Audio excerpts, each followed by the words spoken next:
Vocês devem estar ouvindo falar bastante sobre esse novo filme da Netflix, que é O Poço, né?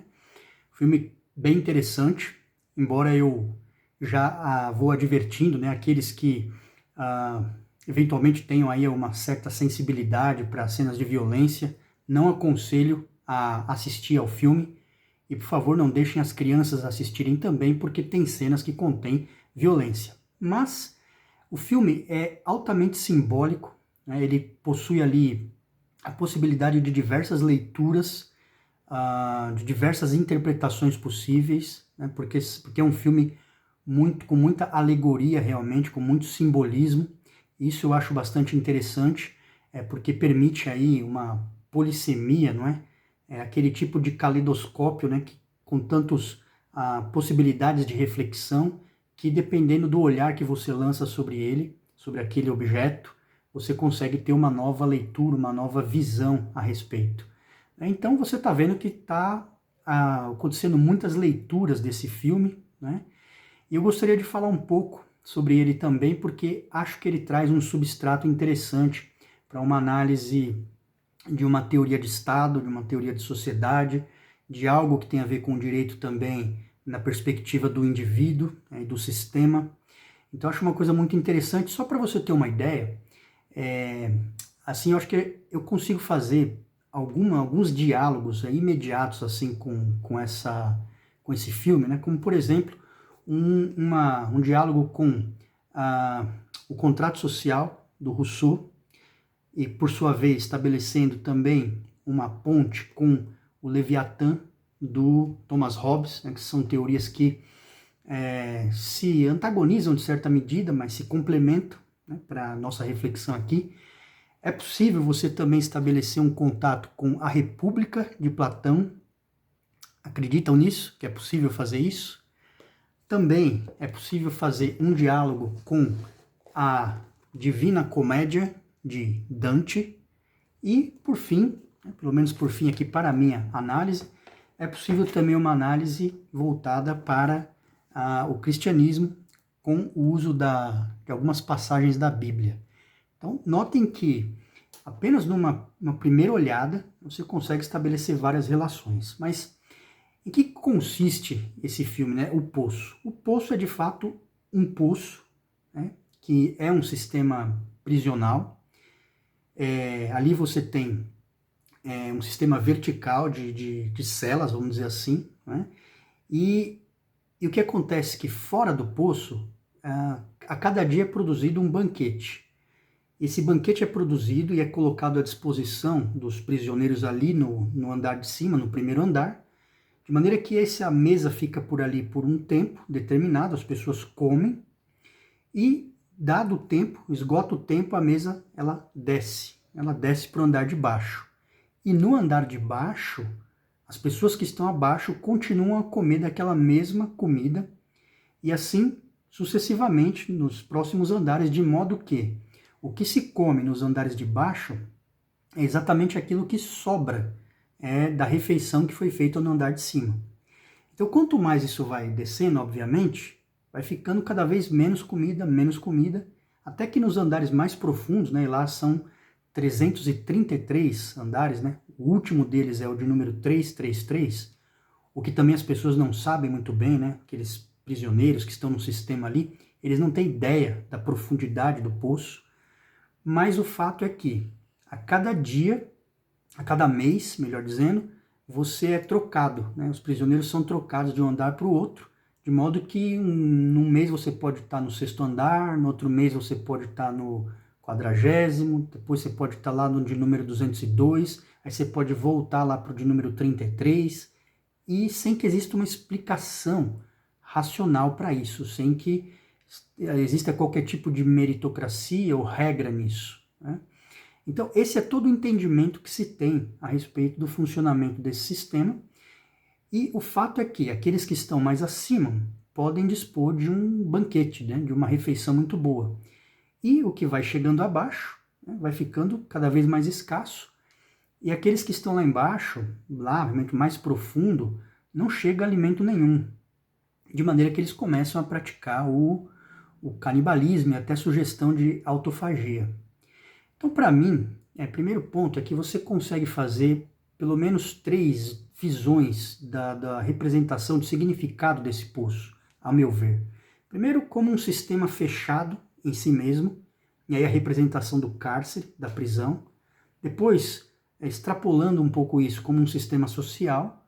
E, por fim, um sistema mais voltado para o poço, representando um sistema que significa o próprio indivíduo, a própria pessoa, numa visão mais subjetiva, psicológica e até espiritual, né? Então vamos começar por essa primeira análise, de um sistema fechado sobre si mesmo, né? Porque a primeira representação mais imediata é de um próprio sistema carcerário, um sistema prisional.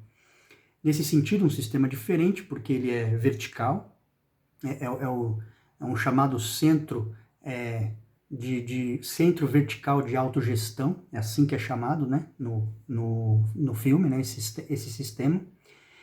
E o que tem de peculiar com um sistema prisional que a gente conhece é, por exemplo, um sistema que é pautado por regras muito rígidas, regras que são fechadas, e por uma certa alienação em relação àqueles que participam desse sistema, quanto às regras às quais eles estão submetidos. Então esse é um ponto importante que gera uma certa alienação, de maneira que aqueles que estão ali inseridos nesse sistema têm regras próprias, e essas regras muitas vezes são duras, são rígidas, e muitas vezes não se tem uma ideia exata do funcionamento, do porquê que essas regras funcionam dessa maneira. É o que gera, como eu falei, uma certa alienação.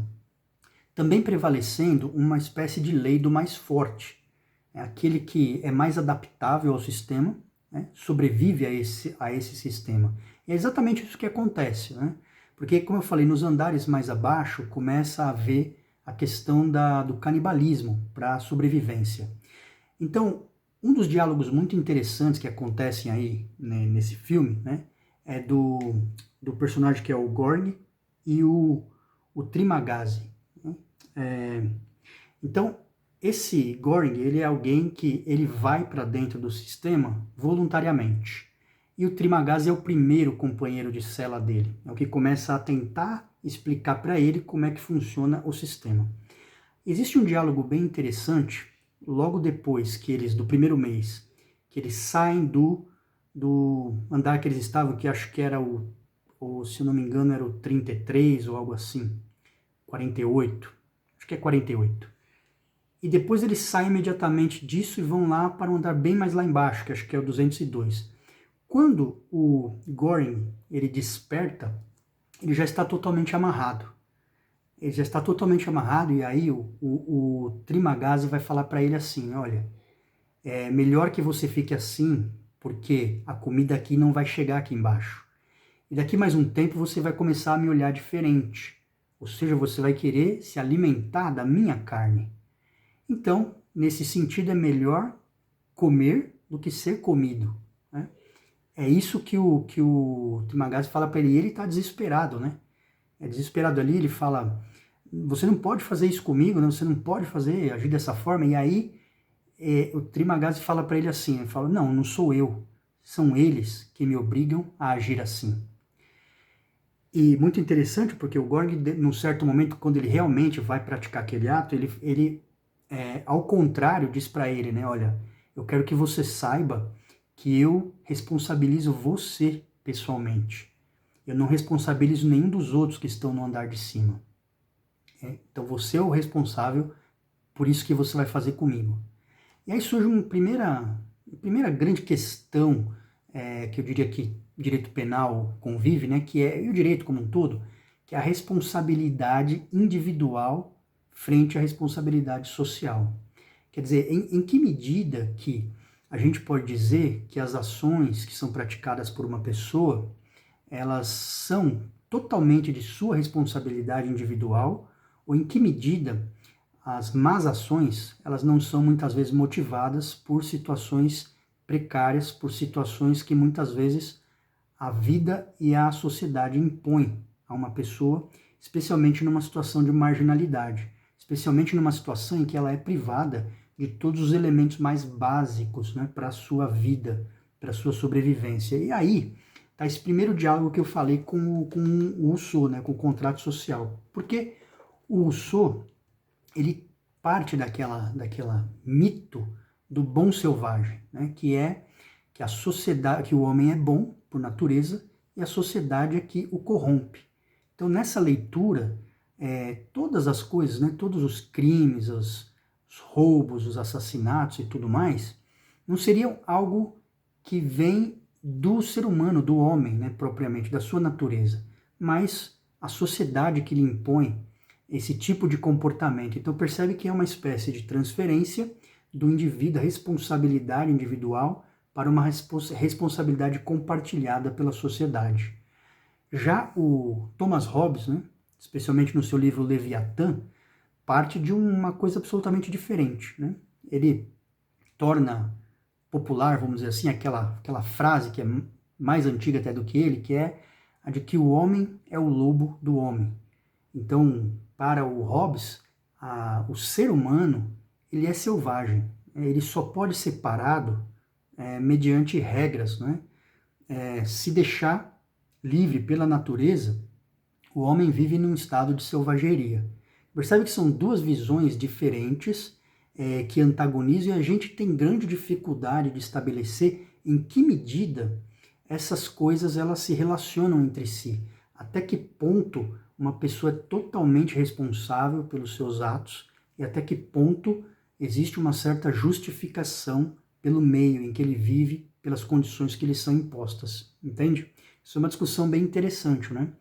E ainda partindo dessa discussão, existe um segundo diálogo, que é o diálogo também do Göring com a Imoguri. É uma mulher que também está dentro desse sistema, na verdade ela trabalhava para esse sistema, e depois dentro desse sistema, ela tenta, assim como também o Göring, começar a estabelecer uma certa racionalidade, né? Convencer as pessoas que a solidariedade seria um meio de fazer com que o sistema funcionasse.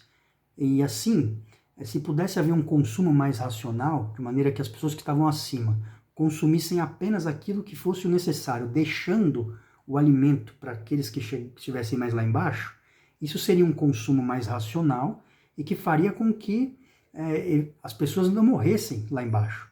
Só que ela tenta falar com as pessoas sobre isso e ninguém dá ouvidos, né? Ela passa muito tempo tentando convencer as pessoas de que vocês não precisam cair sobre a comida, né? Basta pegar a sua parte e deixar intocada para os demais, né? Para que as pessoas não morram de fome. Mas de tanto que ela insiste nisso, ninguém quer ouvir, ninguém quer saber disso, cada um, por onde a bandeja passa, né, a mesa passa, as pessoas querem consumir o máximo possível, né? E até que o Göring fala que, não existe isso de solidariedade espontânea, não existe mudança espontânea.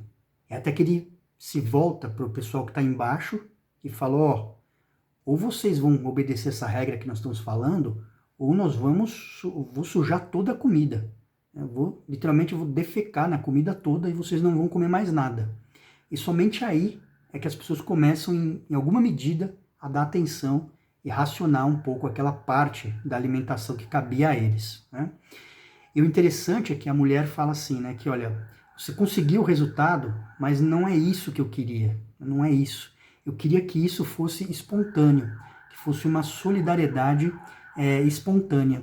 Então veja que coisa interessante, né, porque você tem exatamente essas duas visões, né, acerca de uma solidariedade espontânea e uma visão que é muito também fundamento para o direito, que é a visão de regras e sanções. Né? Se você não obedece à regra, então você tem que sofrer uma pena, e somente a pena é que vai educar a pessoa. Né? Então, tu vê que tem uma série de coisas, e aí, a partir dessa primeira visão, que é a visão da solidariedade, eu acho que a gente pode fazer uma transposição para outra camada, que é a camada da sociedade. Obviamente que nós falamos aí numa visão de divisão de classes, né? No próprio filme, né, ele fala isso, né, ele fala que há 3 tipos de classes de pessoas. As que estão acima, as que estão embaixo e as que caem. É isso. Então a gente percebe uma visão muito pautada, né, numa diferenciação de classes e naquela ideia de que a classe superior retém a maior parte daquilo que é feito, daquilo que é produzido, né? Então, obviamente, tem uma leitura aí marxista e até quando eles tentam estabelecer isso, né, de uma divisão, de uma coisa mais racional, um consumo racional, o Göring é chamado de comunista, né? Então, você por acaso é comunista, né? Então, tem essa visão interessante, né?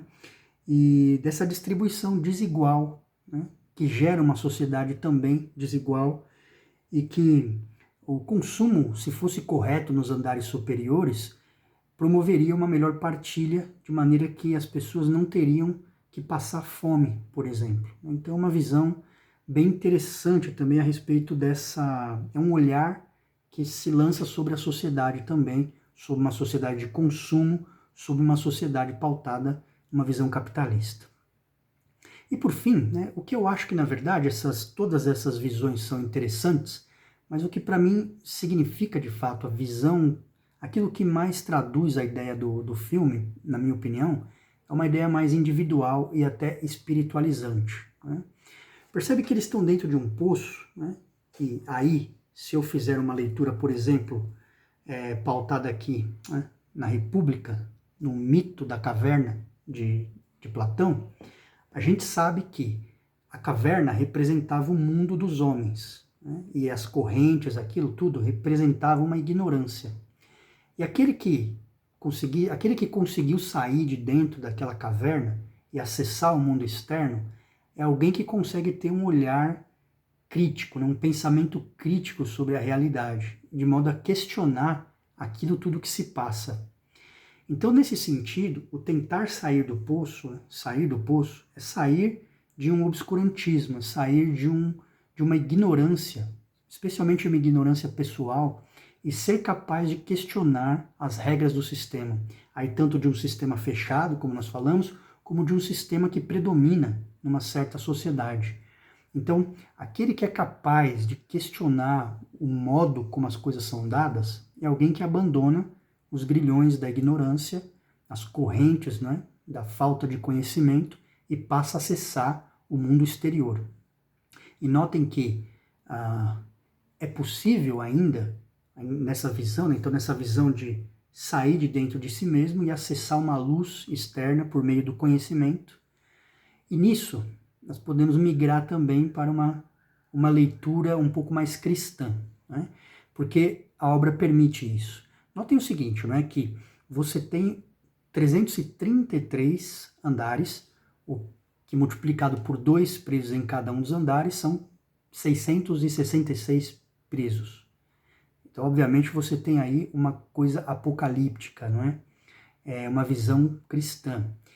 E o interessante é que quem estava, isso se descobre depois, aquele que estava lá no último andar, no 333, mais profundo de tudo, era exatamente uma criança, que representa uma inocência, que representa a pureza, era uma criança limpinha, né?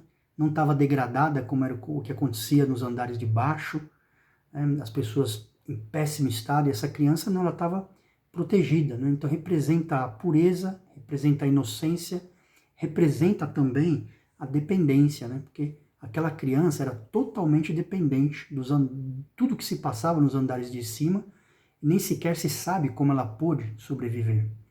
Então, é possível fazer uma leitura da pureza do ser, né? Daquele que sem questionar, né?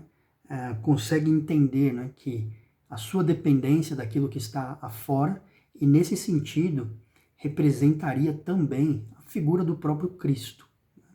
Porque existe uma leitura na doutrina cristã que fala que Cristo foi aquele que desceu abaixo de todas as coisas, foi até a profundeza, ou as profundezas, né? Momento em que suporta as transgressões, os pecados de toda a humanidade. Existe até uma expressão em latim para isso, né, que é o descensus Christi ad inferos, que é o Cristo descendo, né, aos infernos. E se você pegar embora aqui, né, falando na Bíblia, né, na leitura de Pedro, há uma leitura de que Cristo, no período em que ele esteve ali, os seus 3 dias, né, antes da ressurreição, depois de morto e antes da ressurreição, ele foi até os espíritos em prisão, até o inferno. Né? Em latim, a palavra inferno vem de infernum, né, que significa as profundezas, com uma conotação de dor, de sofrimento, que aí, como eu falei, remete àquela visão de inferno, né, que nós temos, por exemplo, na Divina Comédia de Dante, onde, quando você chega às portas do inferno, as pessoas devem abandonar toda a sua esperança. Né? Porém, na leitura cristã, acho que podemos associar o inferno mais às suas expressões em hebraico, que é o Sheol, ou em grego, que é o Hades.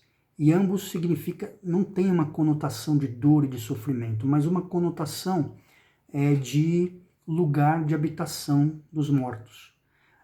De qualquer forma, quando você faz a leitura de que Cristo poderia representar ou ser representado lá nas profundezas, a gente tem a ideia que é das profundezas da desesperança é que nasce uma esperança. Na medida em que Cristo desce abaixo de todas as coisas, suporta todos os males, ele faz nascer uma esperança. Né?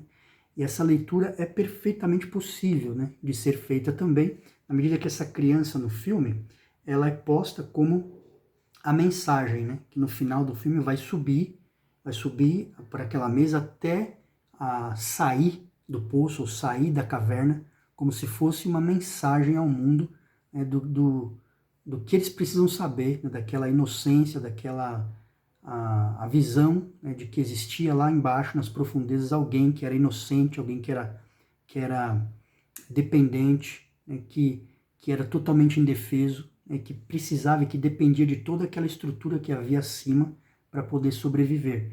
Então essa mensagem de pureza e inocência sai das profundezas até alcançar o lado de fora.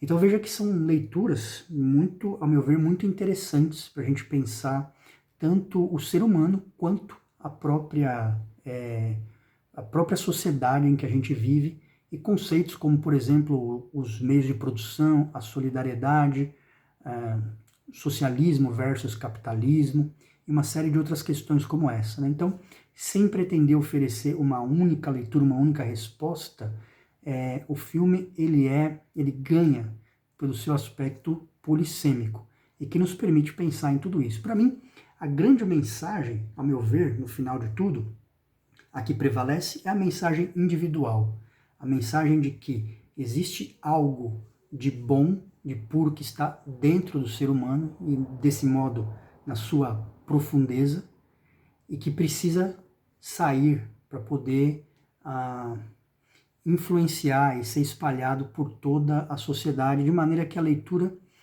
que me parece a mais adequada é aquela que diz que as grandes mudanças começam do indivíduo e aí se espalham para as sociedades e também para os sistemas. De toda forma, me diga aí o que você acha desses pontos, e se você assistiu também ao filme, me diga o que você pensa, qual é a leitura que você faz, algum aspecto que você notou aí e que eu não tenha falado, que você achou interessante. Tá certo? Um grande abraço, nos vemos aí nos próximos vídeos e aí, até mais. Aprende direito. Tchau, tchau.